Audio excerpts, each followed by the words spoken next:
আসসালামু আলাইকুম, সবাই কেমন আছে? আজকে সারাদিন অনেক ঘোরাঘুরি করলাম। ঘোরাঘুরি করতে আমার বেশ ভালোই লাগে। আজকে গিয়েছিলাম বাগিল ফুলবাড়ি। এটা হচ্ছে আমার চাচা শ্বশুরের দোকান। দোকানে যাওয়ার পর দেখি দোকানে 22 ক্যারেট আর 24 ক্যারেটের সরাসরি এত পরিমাণের গোল্ড কালেকশন দেখে চোখ আমার ঝাপসা হয়ে গেছে। এই কসমেটিক্স এর দোকানগুলো দেখলে আমার কাছে মনে হয় দোকান সহ মাথায় করে বাড়িতে নিয়ে চলে আসি। আর এই দোকানে রয়েছে প্রচুর পরিমাণ কসমেটিক্স কালেকশন। এই দোকানের নাম হচ্ছে জনি কসমেটিক্স, বাজারের পশ্চিম সাইডে। এরপর চলে গিয়েছিলাম একটি ফোন কেনার জন্য। মেয়েরা ফোন কিনতে গেলে পিঙ্ক কালারের ফোন দেখাবে। এখান থেকে বের হয়ে রওনা হয়ে গেলাম ফুলবাড়ির উদ্দেশ্যে। এর দিক দিয়ে যাওয়ার পথে আমরা দেখতে পেলাম গোল্ডেন ইগল নার্সারি। আর অপর পাশে রয়েছে নলুয়ার বৈঠকখানা। এখানে বৈঠক করতেও অন্য আরেকদিন আসবো। আর এটি হচ্ছে নলুয়া এয়ারফোর্স। এই জায়গাটুকু অনেক সুন্দর। এর থেকে একটু দূরেই রয়েছে একটি সুন্দর কোয়ার্টার, আর সাথে রয়েছে বাপসেলের খুনসুটি। আর এইখানে বিদ্যুৎ সরবরাহ করা হয়। আর এই সুন্দর ব্রিজটা নতুন করা হয়েছে। আগে ব্রিজের পাশে অনেক ফুল গাছ ছিল, আর তখন ফুল গাছ থেকে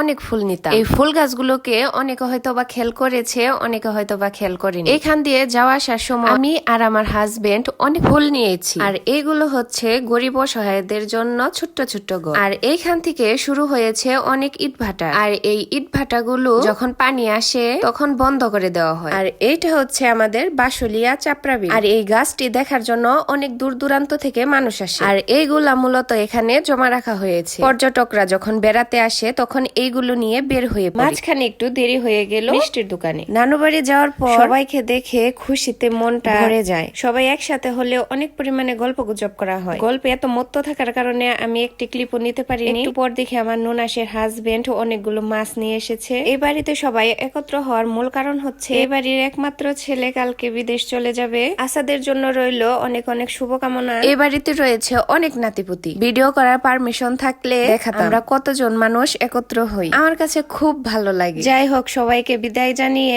আমরা দুজন চলে আসলাম। আসতে মন চাইছিল না, কিন্তু চলে আসলাম। কয়েকদিন আগে শুধু দেখেছিলাম এই প্রজেক্টটা শুরু হয়েছে, কিন্তু এইবার গিয়ে দেখি প্রজেক্টটি কমপ্লিট। প্রজেক্টটার কারণে রাস্তার লুকটাই চেঞ্জ হয়ে গেছে। আগে এই জায়গাটুকু দেখলে মনে হতো যে মরুভূমি, কিন্তু এখন রাস্তার সৌন্দর্য বেড়ে গেছে। আর এইগুলো দেখতে দেখতে নিজেদের আপন বাসস্থানে চলে আসলাম। সবাই ভালো থাকবেন। আল্লাহ হাফেজ।